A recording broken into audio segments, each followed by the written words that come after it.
ನೆಲಮಂಗಲ ತಾಲೂಕಿನ ಗೋವೆನಹಳ್ಳಿ ಗ್ರಾಮದಲ್ಲಿ ಸಿಮೆಂಟ್ ಫ್ಯಾಕ್ಟ್ರಿಯಲ್ಲಿ ಕೆಲಸ ಮಾಡ್ತಾ ಇದ್ದ ಒರಿಸ್ಸಾ ಮೂಲದ ಯುವಕರ ಗುಂಪು ಆವತ್ತಿನ ದಿವಸ ಹೋಲಿನಲ್ಲಿ ಮೈತುಂಬ ರಂಗು ಬಣ್ಣಗಳನ್ನು ಎರಚಾಟ್ಕೊಂಡು ಖುಷಿ ಪಡ್ತಾಯಿದ್ರು. ಆದರೆ ಅವರವರ ನಡುವೆ ಕ್ಷುಲ್ಲಕ ಮಾತಿಗೆ ಜಗಳ ಆಯಿತು.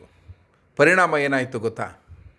ಇವೆಲ್ಲವನ್ನು ಹೇಳೋದಕ್ಕೆ ಮೊದಲು ನೀವೇನು ನೋಡ್ತಾ ಇದ್ದೀರ, ಈ ಫ್ಯಾಕ್ಟ್ರಿ ಇದು ಇರೋದು ನಮ್ಮ ನೆಲಮಂಗಲದ ತಾಲೂಕಿನ ಗೋವೆನಹಳ್ಳಿಯ ಸಿಮೆಂಟ್ ಫ್ಯಾಕ್ಟ್ರಿ. ಇಲ್ಲಿ 20ರಿಂದ 30 ಜನ ಕಾರ್ಮಿಕರು ಕೆಲಸ ಮಾಡ್ತಾರೆ. ಇವರೆಲ್ಲರೂ ಕೂಡ ಬಹುತೇಕ ಉತ್ತರ ಭಾರತಕ್ಕೆ ಸೇರಿದಂಥವರು. ಈ ಒಂದು ಜನ ಹೋಳಿ ಹಬ್ಬವನ್ನು ವಿಶಿಷ್ಟವಾಗಿ ಬಹಳ ಖುಷಿ ಮತ್ತು ಸಂಭ್ರಮಗಳಿಂದ ಆಚರಿಸೋದು ಸಹಜವಾದಂಥ ಒಂದು ವಾಡಿಕೆ. ಈ ಒಂದು ಹೋಳಿ ಹಬ್ಬ ಹೇಗೆ ರಕ್ತದ ಓಕುಳಿಯನ್ನು ಹಾಡುವಂಥ ಪರಿಸ್ಥಿತಿ ಬಂತು ಅನ್ನೋದನ್ನು ಬನ್ನಿ ನಾನು ನಿಮಗೆ ತೋರಿಸ್ತೀನಿ.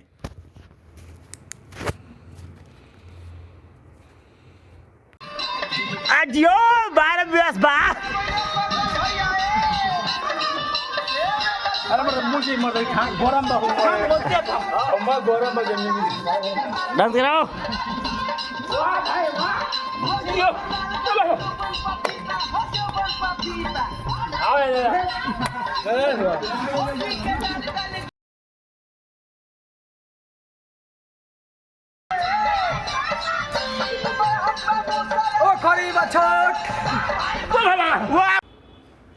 ಈ ಮೋಜು ಮಸ್ಸಿಯನ್ನು ಜೋರಾಗಿ ಗ್ರಹಗಹಿಸಿ ನಕ್ಕದ್ದನ್ನು ಕಂಡು ಆ ಸ್ಥಳಕ್ಕೆ ಅಲ್ಲಿಗೆ ಆಗಮಿಸಿದಂಥ ಆಪರೇಟರ್ ಗಿರೀಶ್ ಎಲ್ಲರಿಗೂ ಬೈದಿದ್ದಾನೆ.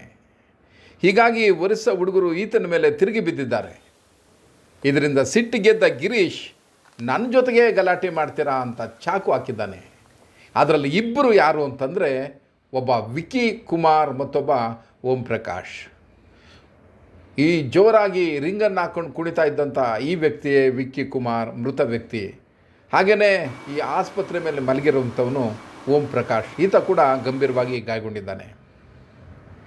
ನೆಲಮಂಗಲದ ಖಾಸಗಿ ಆಸ್ಪತ್ರೆಯಲ್ಲಿ ಇವರಿಗೆ ಚಿಕಿತ್ಸೆ ನೀಡಲಾಗ್ತಿದೆ. ಈಗಾಗಲೇ ವಿಕ್ಕಿ ಕುಮಾರ್ ಮೃತಪಟ್ಟಿದ್ದಾರೆ. ನೆಲಮಂಗಲದ ತ್ಯಾಮಗಂಡ್ಲು ಪೊಲೀಸರು ಬಂದು ಪ್ರಕರಣವನ್ನು ದಾಖಲಿಸಿದ್ದಾರೆ ಮತ್ತು ತನಿಖೆಯನ್ನು ಕೂಡ ಆರಂಭಿಸಿದ್ದಾರೆ.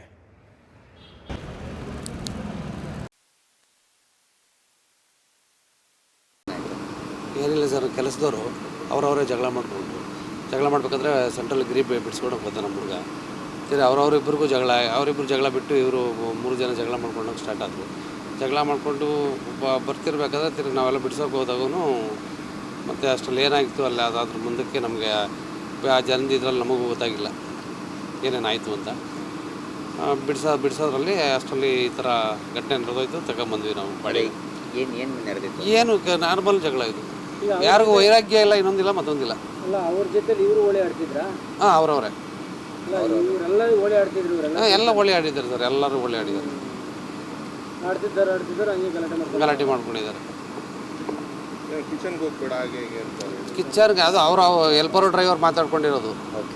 ಹಾಂ, ಇವಾಗ ಅವರಿಬ್ಬರು ಮಾತಾಡ್ಬೇಕಾದ್ರೆ ಒಬ್ರು ಬಂದು ಅಲ್ಲಿ ಸೆಂಟ್ರಾಗಿ ಯಾರೋ ಮಾತಾಡಿದಾಗ ಅವ್ರವ್ರ ಜಗಳ ಆಗಿದ್ದು ಆಕಸ್ಮಿಕವಾಗಿ ಇದನ್ನೆಲ್ಲ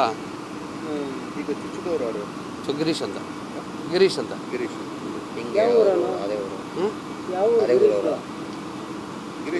ಇಲ್ಲ ಇಲ್ಲಿ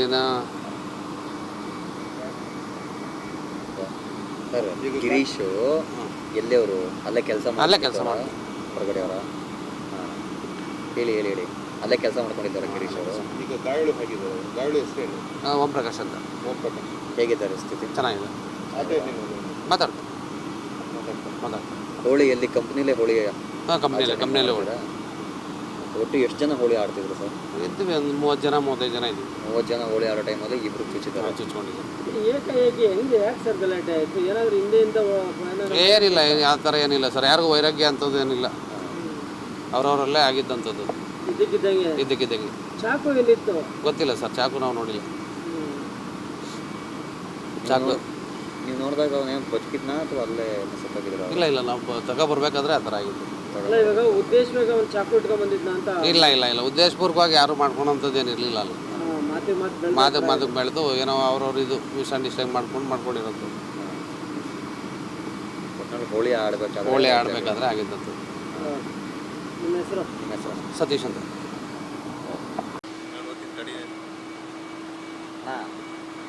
ಬನ್ನಿ ಬೈಕ್ ತಗೊಂಬಿಡೋಣ.